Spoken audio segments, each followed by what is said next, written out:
Salud amigos, donde quiera que se encuentren de ese lado del receptor, en cualquier lugar de nuestra querida, contaminada y única nave espacial, la cual ha dado otra vuelta sobre su eje imaginario y por supuesto sigue generando acontecimientos en pleno desarrollo. Y los acontecimientos los tenemos aquí en casa y en nuestro estudio, porque nuestro invitado hoy es el mayor general Jacinto Pérez Arcadi. Y cuando decimos mayor general, estamos diciendo un grado superior en el nivel de los generales, y un general de generales, y un maestro de generales. Aquí estamos hablando de la academia, y estamos hablando del liderazgo en la formación de generaciones de brillantes oficiales de nuestras Fuerzas Armadas. Y en ese sentido, el mayor general Jacinto Pérez Arcadi nos brinda la oportunidad de tocar temas que generalmente no se manejan en la televisión y menos con la profundidad con que él lo hace. Solo quiero darle la bienvenida y expresarle el orgullo de tenerlo aquí con nosotros, mi mayor general. Y en primer lugar, y por abrir fuegos, solamente plantearía un guante que por ahí quedó para ser recogido. ¿Cómo es eso de que gente que se supone que está en la cátedra de la historia hable de que la batalla de Carabobo, que para nosotros es el parto de la historia en esa etapa, fue ganada no por Simón Bolívar, sino por ejemplo por Páez? Usted sabrá a qué me estoy refiriendo. Sí, antes que todo, Walter, muchas gracias por la invitación. Vemos con mucha satisfacción casi todos los días tu programa tan completo y complejo,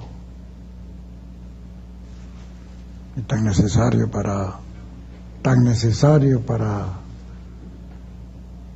que Venezuela abra los ojos y alumbre hacia el porvenir.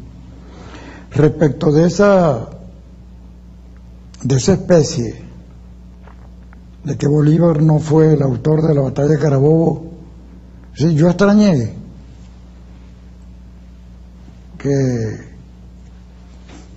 la Academia Nacional de la Historia no se hubiese pronunciado en torno a eso, y que las distintas escuelas de historia de las distintas universidades no hayan dicho nada respecto de eso, que en alguna forma es un agravio a la memoria de Bolívar.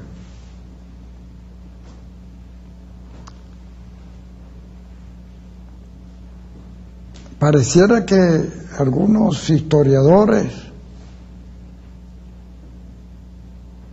no fuesen científicos o no leyeran a otros historiadores, no son científicos sociales. Carabobo es un punto itinerario en el constructo geopolítico de Bolívar, que lo podemos ver desde su intervención en la sociedad patriótica hasta la convocatoria que hizo al Congreso Anfictiónico de Panamá 2 días antes de Ayacucho. Tanta seguridad tenía el Libertador del triunfo consolidatorio de esa última batalla, que el 7 de diciembre de 1824 convocó al Congreso Anfictiónico, que se fue a reunir en Panamá 2 años después. Nosotros pudiéramos ver a Carabobo en ese espacio de tiempo. ¿Tú recuerdas la intervención de Bolívar en la sociedad patriótica? Así es. Cuando la Junta Suprema nombró la Junta Patriótica, nombró con los representantes del Congreso, de un poder judicial. pero a las alturas de 1811, el 3, no habían tomado decisión de declarar la independencia. Y es Bolívar quien lo fuerza desde la Sociedad Patriótica. Fuerza al Congreso a declarar la independencia. No, y la idea del Congreso anfictiónico ya es el macro de la geopolítica, ¿no? Una visión espectacular. Entonces uno tiene que ver ese todo holístico, porque todo esto dice relación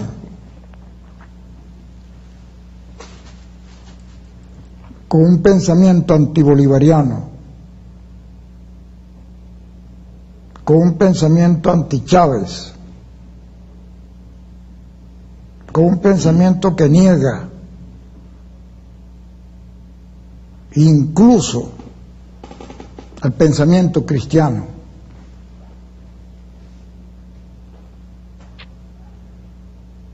Nosotros pudiéramos comenzar por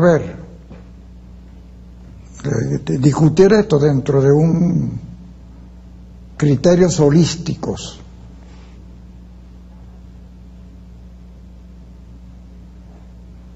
La palabra holismo viene de holisme francés, que significa entero, todo,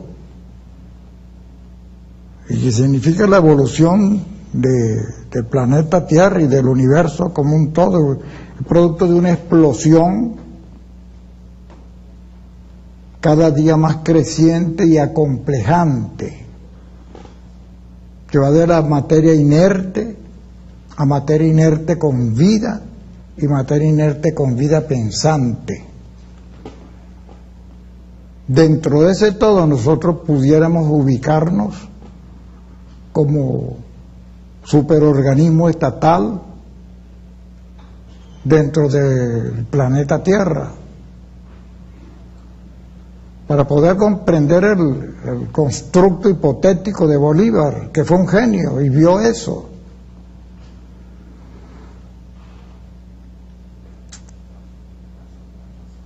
Son millones de años en el proceso de formación de la Tierra. Nosotros vemos el proceso de formación de la Tierra inerte, con los periodos laurentino, conquino y huroniano, que es el periodo azoico sin vida. Cada 500 años cada uno de esos periodos.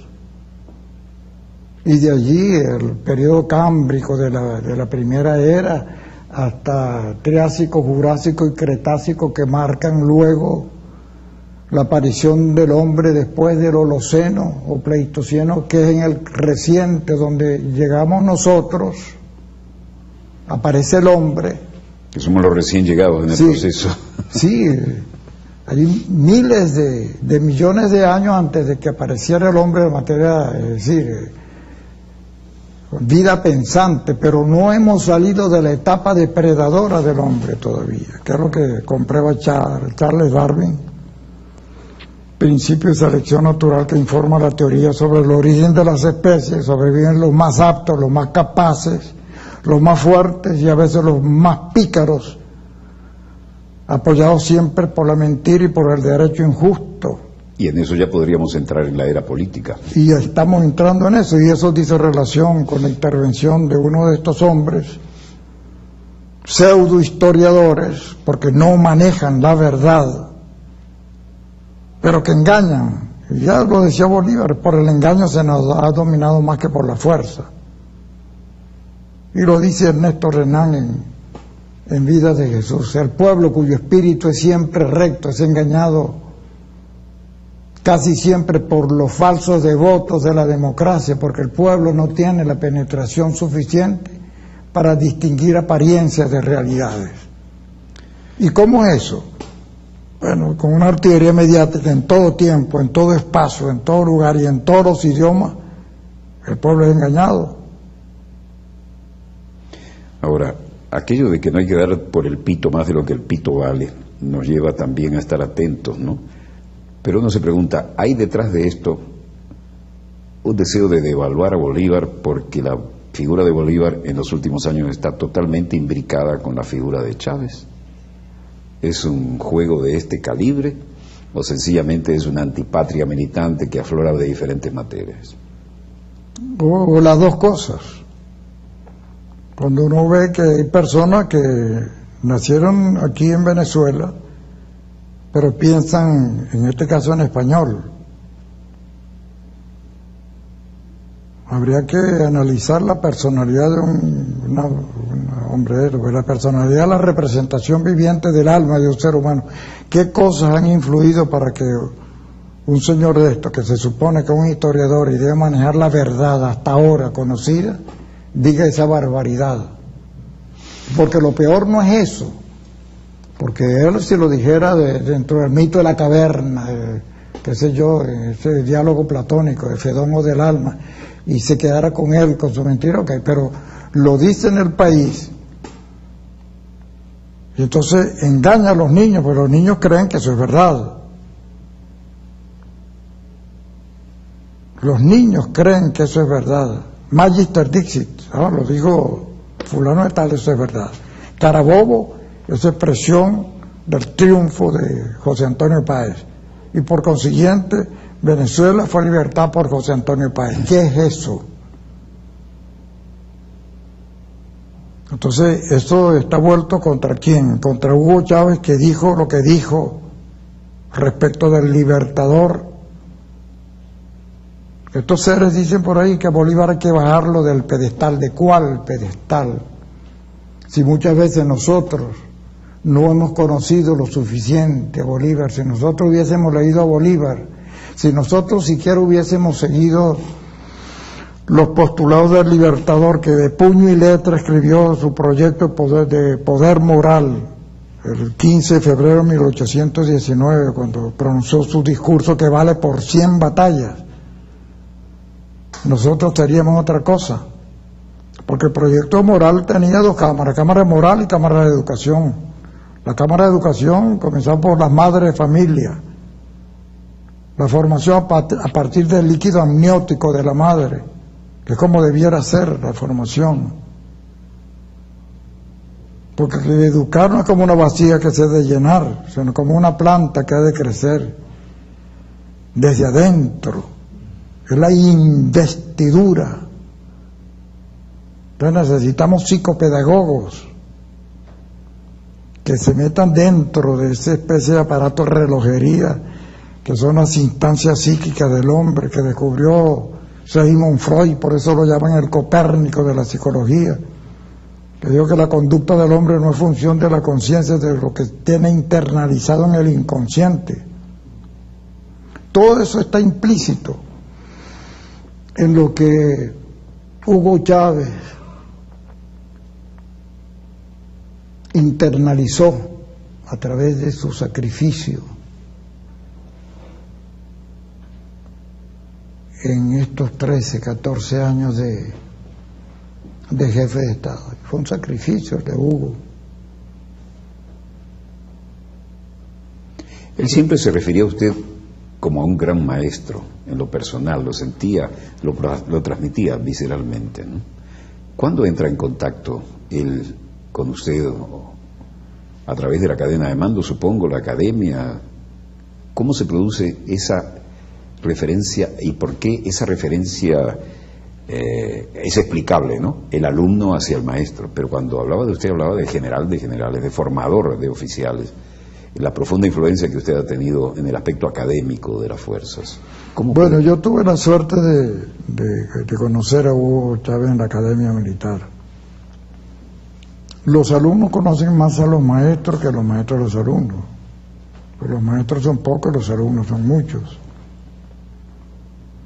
Yo llegué a la academia después de haber sido graduado de Historia y Geografía de la Católica Andrés Bello.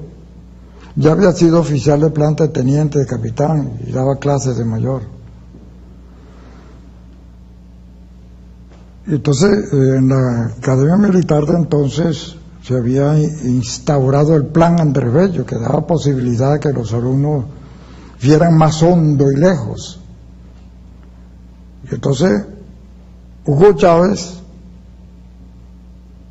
que tenía una capacidad intuitiva extraordinaria, una perspicacia como nadie, era una esponja para captar todo. Yo le decía, tienen la angustia del conocimiento, Hugo, de la academia.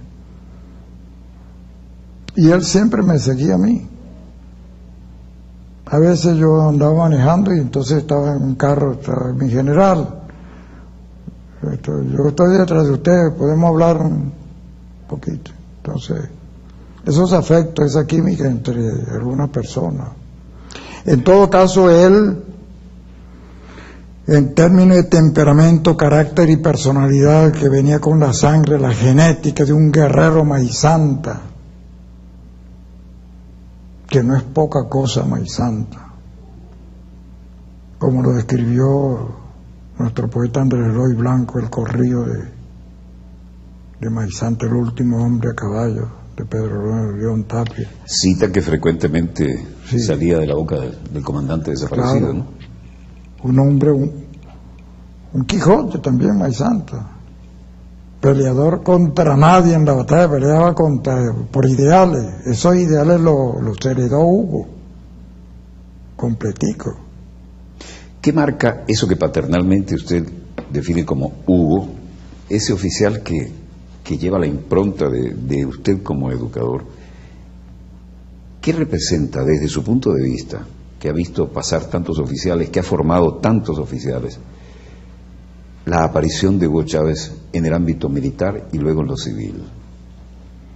Él era la revolución, Hugo personificaba la revolución. Y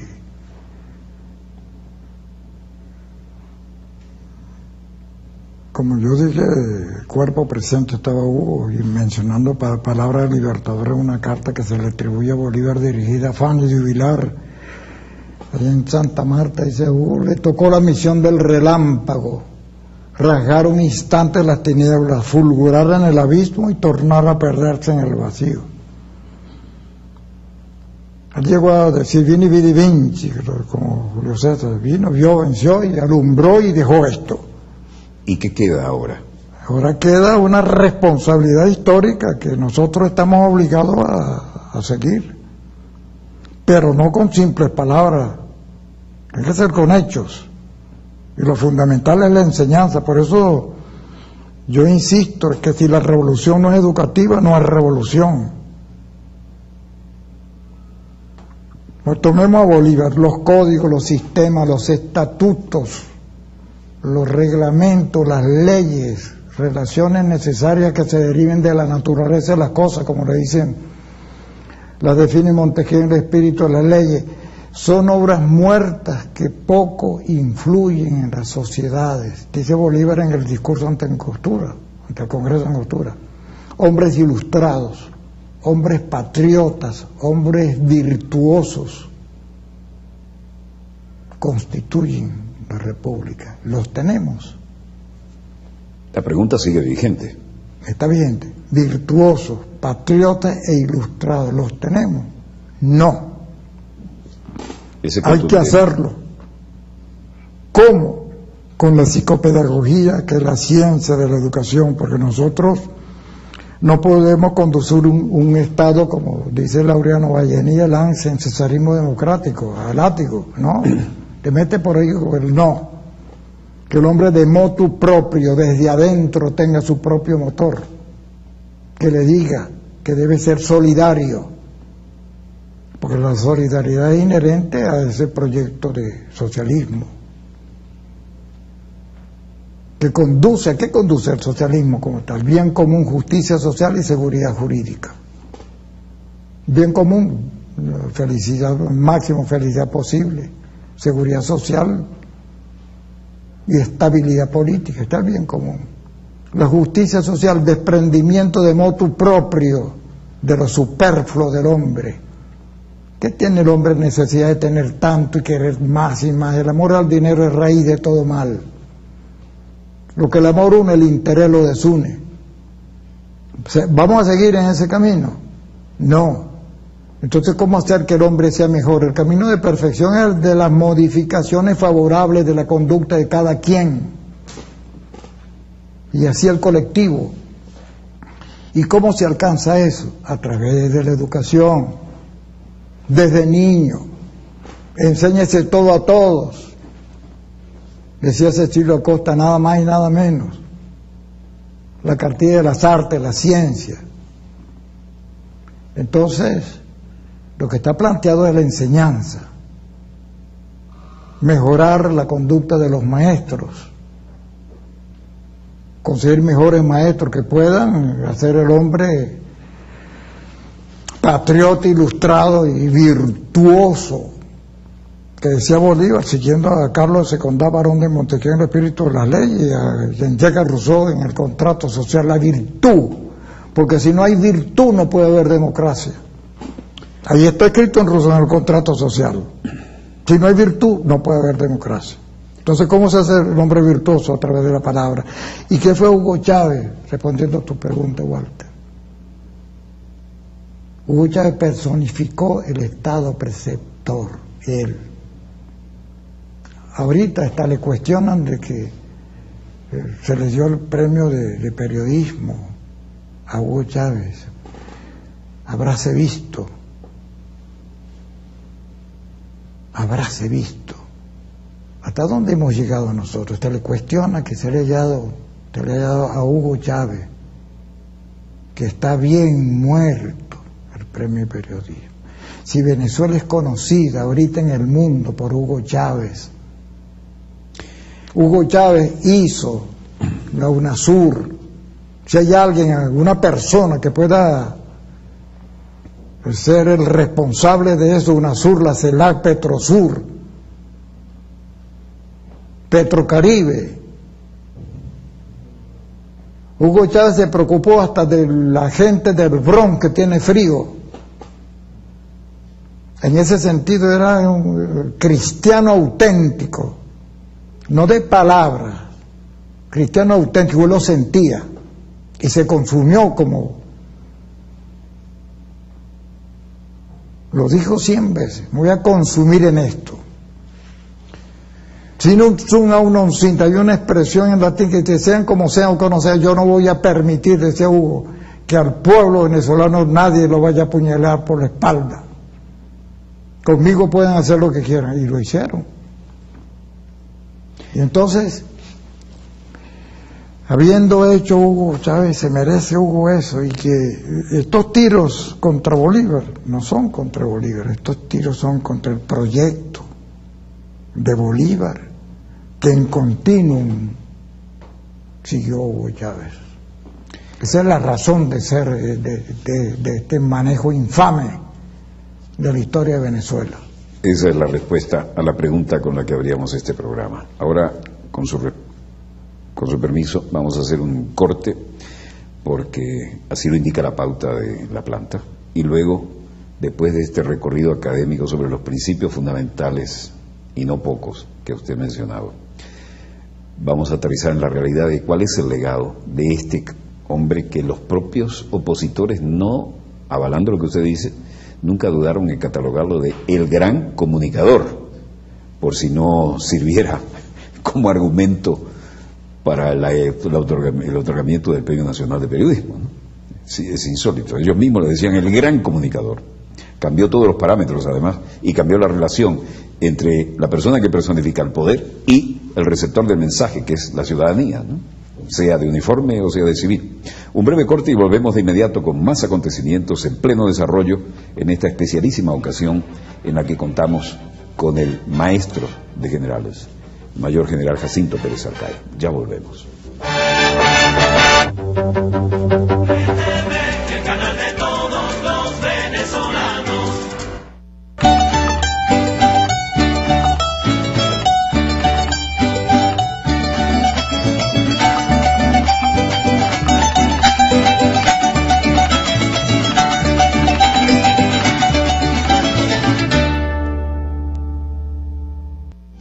Gobierno de la eficiencia en la calle. El matadero Guaycaipuro, frigorífico Guaycaipuro, instalación rescatada por la revolución Bolivariana y que hoy se encuentra al servicio del pueblo venezolano. Estas reses que vemos acá vienen de la República Hermana de Nicaragua a través del convenio de cooperación, pero también vienen de las unidades de producción socialista del Estado Apure, del Estado Portuguesa, de Bolívar. De aquí va saliendo carne para las cadenas públicas. Estamos hablando de Mercal a través de su programa Carne Venezuela para Bicentenario y Pedeval.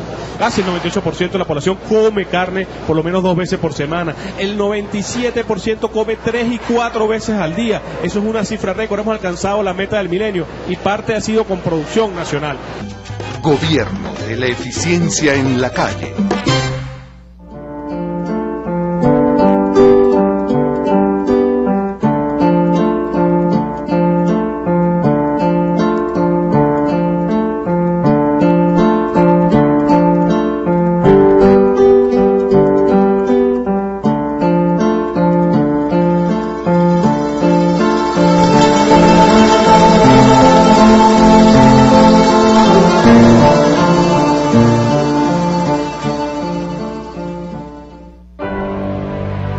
El líder supremo, Hugo Chávez, apostó por una comunicación directa, sin intermediarios, cara a cara con el pueblo venezolano. Lo venimos logrando, lo viene logrando el pueblo venezolano, una nueva dinámica de comunicación y de información popular, libre de la dictadura mediática de la burguesía y del imperialismo. 45 televisoras, 350 radios comunitarias, el financiamiento de más de 300 películas y 378 programas Aló Presidente hacen del comandante supremo Hugo Chávez la figura más importante a escala mundial de las comunicaciones del siglo XXI.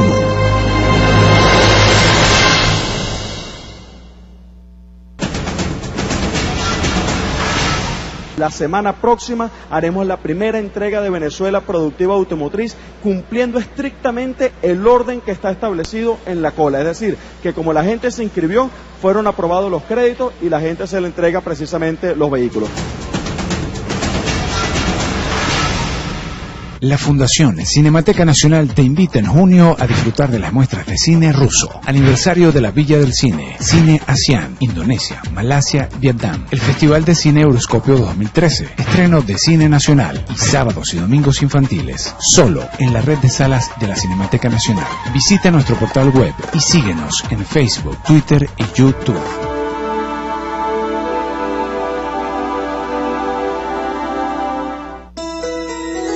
Venezuela alcanza las metas del milenio. El presidente de la República, Nicolás Maduro, recibe en nombre del pueblo venezolano un reconocimiento de la ONU por la reducción del hambre y la desnutrición infantil en nuestro país. En los 14 años de la Revolución Bolivariana, 4,5 millones de personas han dejado de padecer hambre y la desnutrición infantil ha disminuido un 62%. Solo en socialismo. Patriotas de Venezuela, hombres y mujeres, rodilla en tierra. Unidad, unidad, unidad de los patriotas. No faltarán los que traten de aprovechar coyunturas difíciles para mantener ese empeño de la restauración del capitalismo, del neoliberalismo, para acabar con la patria. No, no podrán. Ante estas circunstancias de nuevas dificultades, del tamaño que fueren, la respuesta de todos y de todas los patriotas, los revolucionarios, los que sentimos a la patria hasta en las vísceras, como diría Augusto Mijares, es unidad, lucha, batalla y victoria. SIGSI, Sistema Bolivariano de Comunicación e Información. Gira del presidente Nicolás Maduro a Europa. Primera visita oficial a Italia.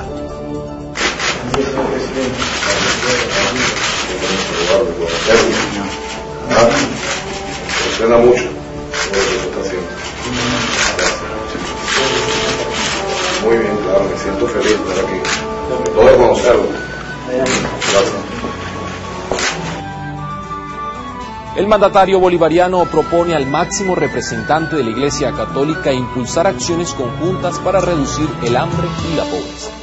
El Papa Francisco recibe del pueblo venezolano una figura artesanal del venerable, un ejemplar de la Constitución bolivariana y un retrato del libertador Simón Bolívar. La máxima autoridad de la Iglesia Católica le entrega al presidente Maduro una pluma estilográfica y el documento con las conclusiones de la reunión de la Conferencia Episcopal Latinoamericana que se celebró en Aparecida, Brasil.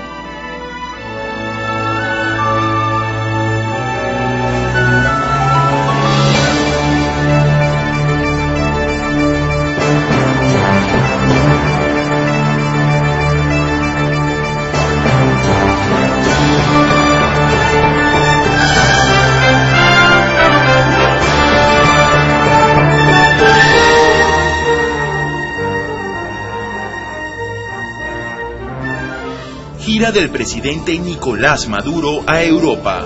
Primera visita oficial a Italia. El canal de todos los venezolanos.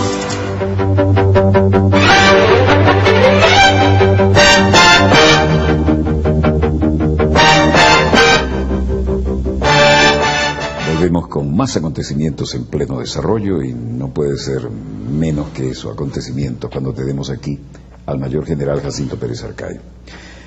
En este programa difundimos con orgullo, porque nos ven en toda la patria grande latinoamericana y caribeña y mucho más allá, el hecho de que aquí en la Quinta República se han roto los estereotipos del oficial militar al mando político y que se vuelve el patriarca intocable. Aquí teníamos en Chávez la simbiosis del militar y el civil, y siempre poníamos en evidencia, como lo hacemos ahora, que aquí no hay esa pugna entre el militar afiliado al poder, que es el que nos va a hacer de policía para protegerlo, y el pueblo, por otro lado, buscando la reivindicación.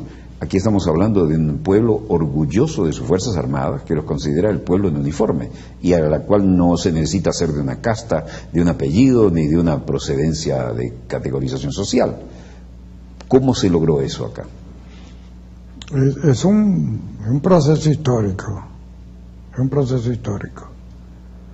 Por alguna razón geográfica incluso, pudiéramos ver algo ahí de determinismo geográfico.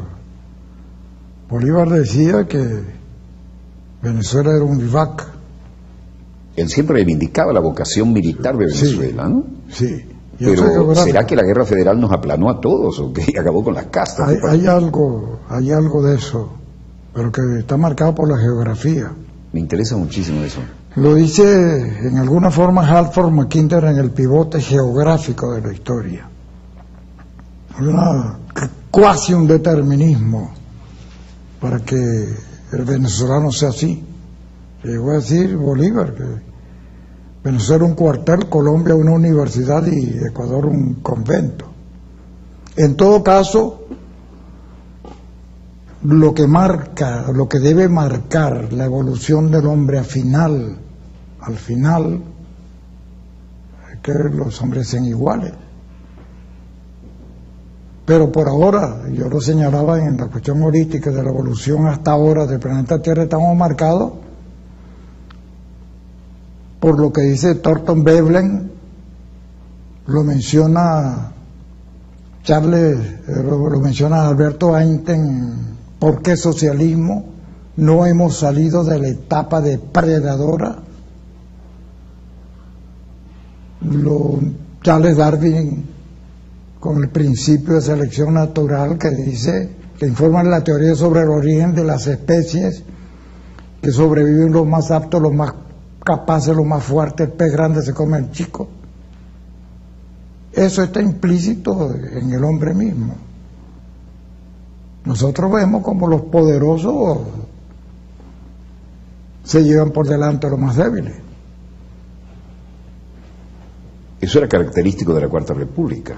De pronto hubo un cambio total eso ha de sido paradigma. característica desde los tiempos inmemoriales. Y hasta cierto punto sigue siéndolo. Así es. Ahora, ¿cómo salir de eso? A través de la educación. Ahora, en el caso venezolano, la antropogeografía, la historia no es otra cosa que sino la que es geografía en movimiento. Nosotros tenemos la misma gente, en esta geografía. Un término porcentual bastante alto, en términos geográficos, es la misma gente que acompañó a Bolívar desde el Orinoco hasta el Potosí, que no cruzó fronteras para adueñarse de ningún territorio, sino para libertarlo. Eso fue Bolívar con los venezolanos. Venezuela sigue siendo eso. Sino, ¿cómo se explica, Walter, que después de terminar la guerra de independencia, con la batalla de Ayacucho consolidatoria, allí comenzó a morir Bolívar, y no hace falta ningún libertador ya? Dilenda es Bolívar. Bolívar debe morir después de Ayacucho, no hace falta ningún libertador. Cuando Bolívar regresa a la Nueva Granada, ya políticamente la gente estaba contra él, porque ¿quién fue el que desvirtuó el Congreso Anfictiónico de Panamá si no fue Santander? Cambió el sentido y el alcance del Congreso y por eso no triunfó. Y además invitó a un representante estadounidense. Claro, porque cambió el sentido y el alcance. Eso no estaba previsto en la convocatoria del Congreso Anfictiónico de Panamá. Y no era que ulteriormente no podía hacerse, en ese momento no era posible. Y es que esto nos lleva a muchas reflexiones. A muchas reflexiones. Nosotros, Venezuela está venciendo. Venezuela, como meollo geopolítico del pensamiento de Bolívar, está venciendo a los norteamericanos, pero no con las armas.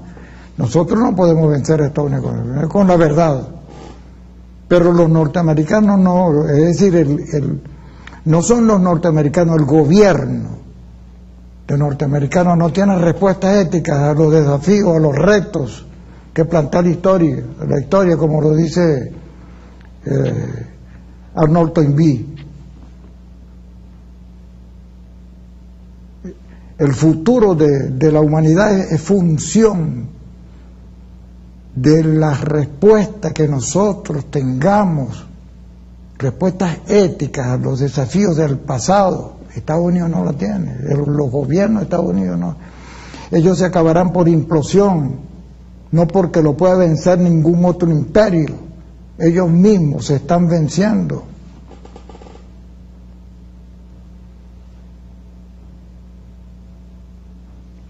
Es aplicable eso que decía el padre, el que quiso levantar una estatua a Bolívar en la cumbre del Ávila, le pronunció un discurso muy bonito.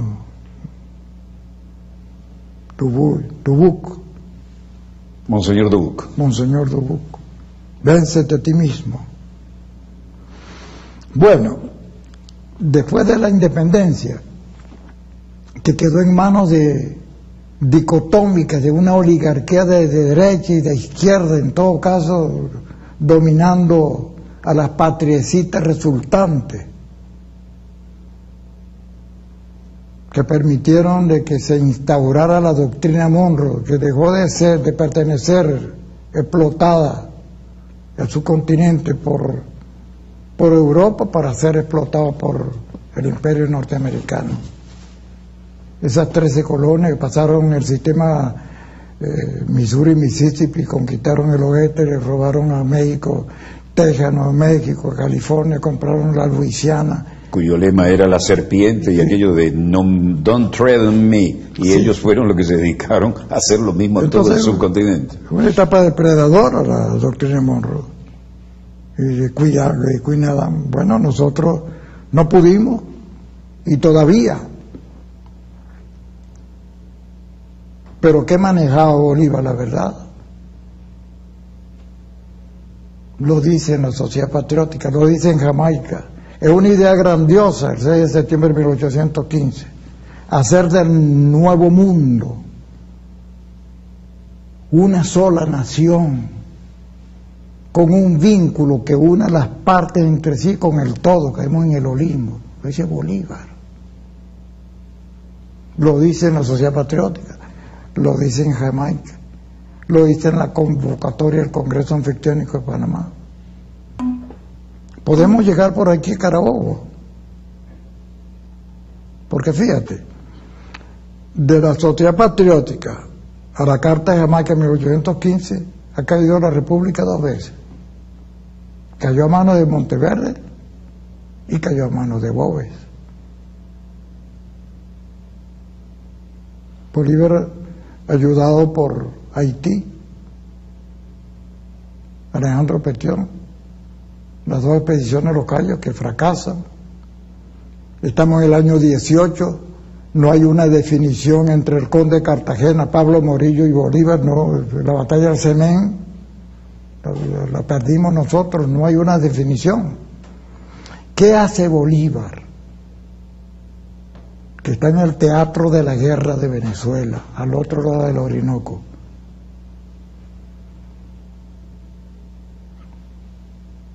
Sale del teatro de la guerra de Venezuela y entra al teatro de la guerra de la Nueva Granada.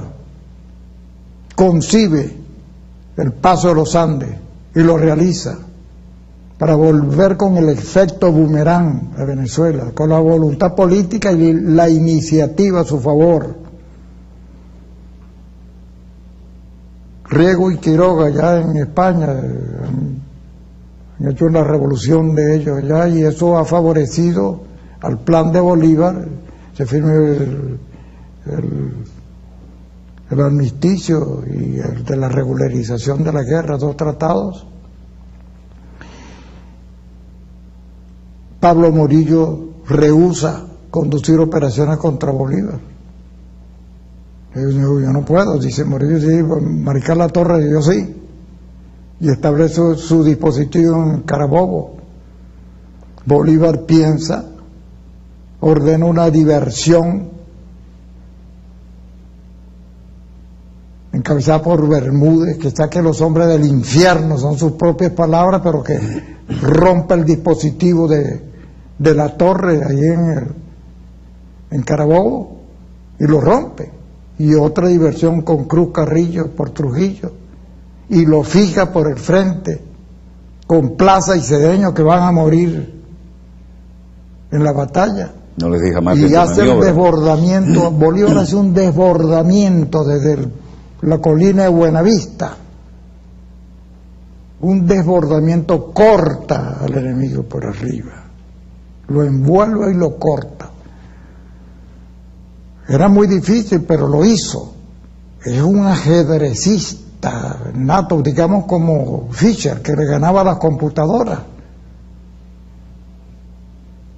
Primero es rechazada los Bravos de Apure de Páez, luego envía la misión, la Legión Británica, que Bolívar ha traído desde Europa. En el primer empuje de la Legión Británica cae Tomás Hildes no Ferriar. Hay otro lanzamiento con la misma legión y cae Scott de la Legión Británica, y Bolívar insiste con el Bravo de Apure, y es cuando penetran y hacen el desbordamiento. ¿Quién está jugando todo eso? Esa concepción gigantesca de lo político asociado a lo militar, eso envuelve la geopolítica, que este señor no sabe nada de eso.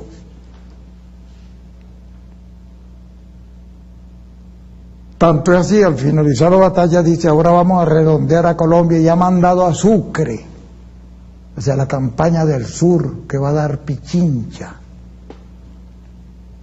Y casi que describe primero a Santander, que en parte Carabobo, que todos los años nosotros leemos ahí en la avenida Los Próceros, allá en el propio campo. Describe a San Martín, que sabe que viene desde el sur. Tenía paz esa genialidad, no señor. Es como si Fischer, jugando con el caballo, el peón, la torre, el alfil, da mate, al contrario, sea quien sea. Señor, no es el alfil ni el peón, ni el que ganó fue Fischer. Así clarito, para explicarte gráficamente, porque el error de ese señor. Entonces eso nos dice a nosotros la grandeza de Bolívar. Por eso dice Ular Pietri, que sí fue un gran historiador, además de otras cosas, que mereció el premio Nobel de Historia y de Literatura, y nosotros no fuimos pedestal para que Ular Pietri hubiese sido premio Nobel. Cuando el camino llegó a Carabobo, escribular, iba Bolívar adelante y obligaba mucho. Hoy lo tenemos detrás y la obligación no ha hecho sino crecer. ¿Quién se montó en el continuum de Bolívar? Hugo Chávez. Pero te estoy abundando en detalle para llegar al igualitarismo social que nosotros cristalizamos y ha hecho posible esta fusión cívico-militar que existe ahora en Venezuela.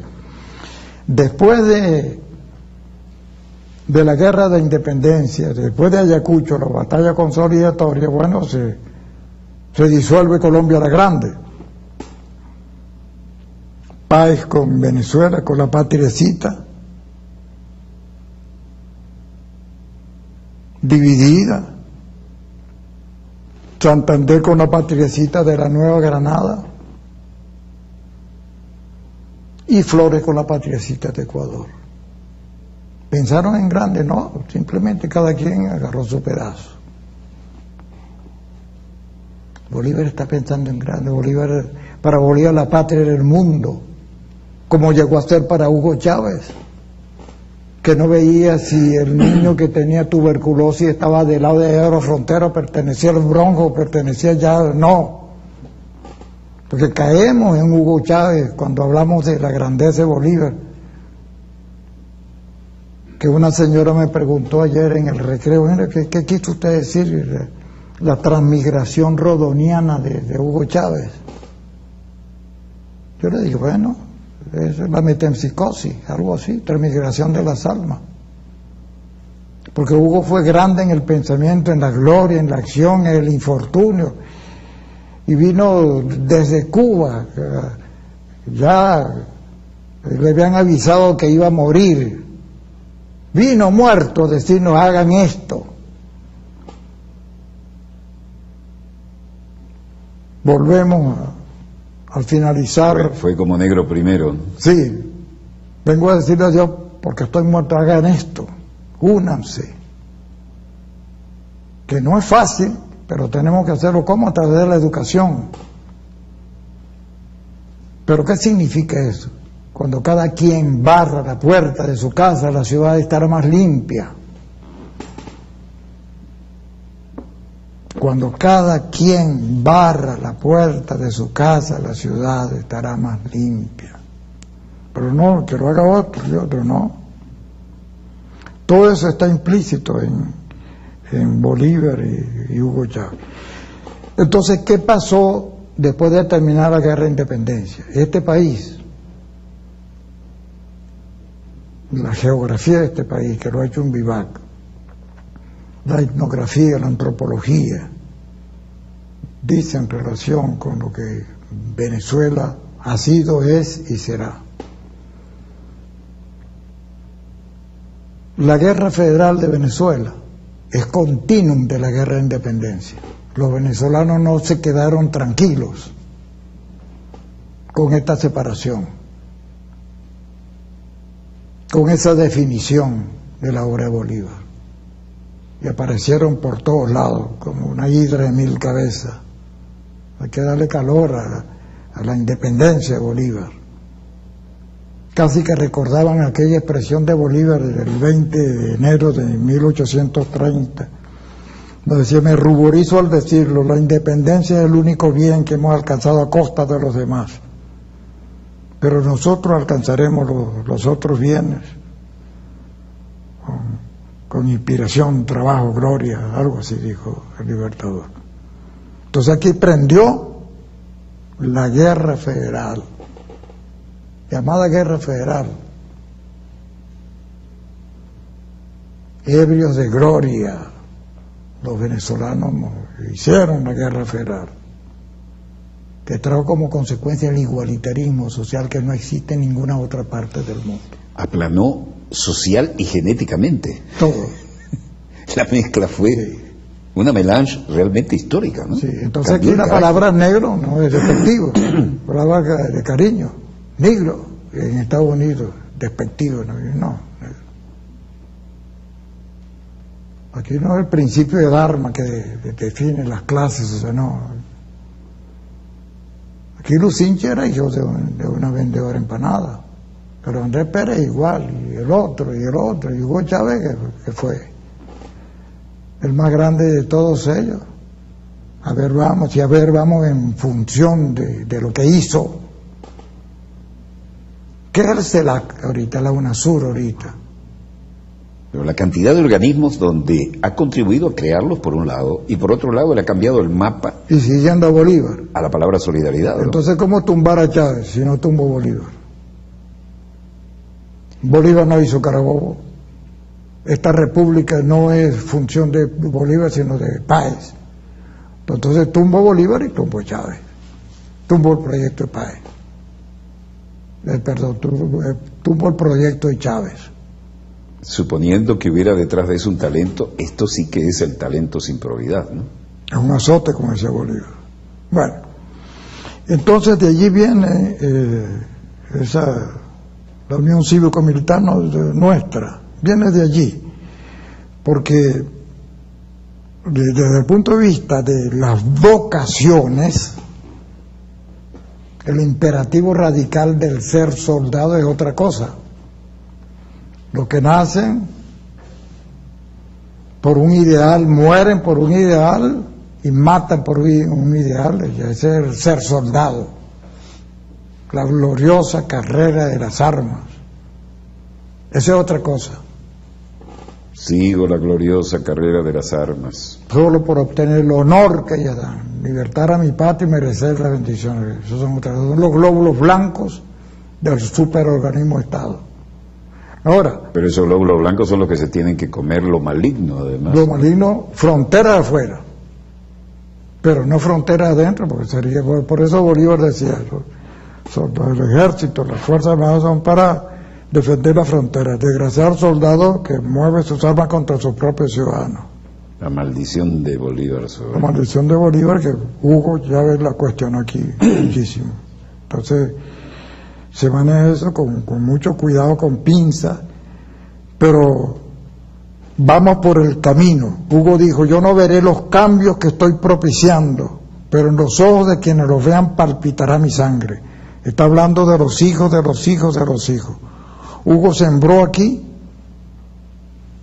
los ideales de Bolívar los sembró Hugo. Están allí, hay que regarlos. ¿Cómo se riega? A través de la educación. Ahora tú no puedes enseñar a Hugo la cátedra de Hugo Chávez, la doctrina de Hugo Chávez, sin enseñar la de Bolívar. Entonces, eso está pendiente. El Ministerio de Educación, las universidades están pendientes por eso. A mí me resulta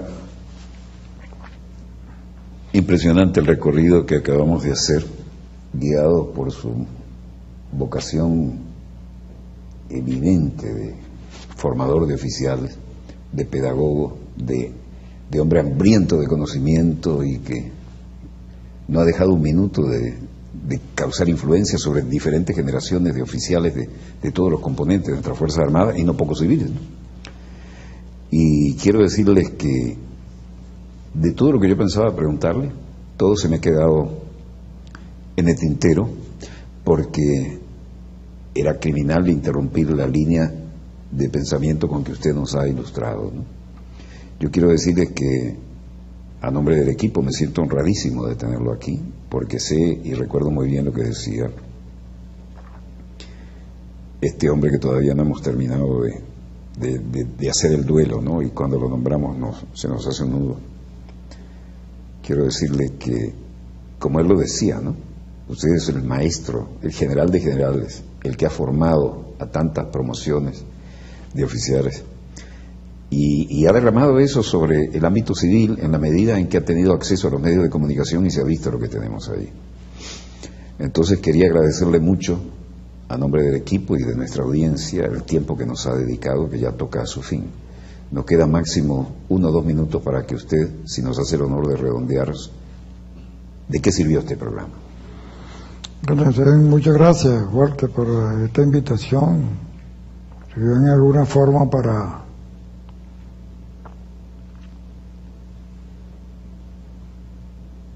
sacar a flote un poco el pensamiento de Bolívar, el pensamiento de Hugo, que yo particularmente, hasta el final de mis días no podré salir de ese impacto por lo que ha significado Hugo Chávez para mí y lo que yo he visto, lo que ha significado. Pero parece que el impacto que él sentía era su presencia en su vida como educador. Sí.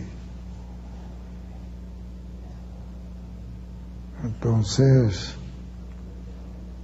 pienso que desde los canales de televisión, de las universidades, de las aulas, de los libros, de los verdaderos maestros, podamos nosotros enrumbarnos en ese camino que marcó el Libertador. Y que lo define, los fines del Estado son los mismos fines del derecho. Que el derecho no sea injusto como lo sigue siendo. Que el derecho sea, como lo dicen en todos los idiomas, droit, diritto, directo, ret, derecho no torcido. Que el derecho no sirva para que los poderosos aplasten a los que no, a los más débiles. Nosotros podemos ayudar a la evolución del hombre con la revolución educativa. Paulo VI decía en la encíclica La Populorum Progresso. El hombre, a pesar de todos sus desvaríos, aún sin darse cuenta, sigue tras las huellas del Redentor. Y es que aquí hasta la Iglesia llegó a apartarse del Evangelio. Yo pregunto, ¿por qué la Conferencia Episcopal, por qué no tiene unos programas, por ejemplo, desde el Rerum Novarum?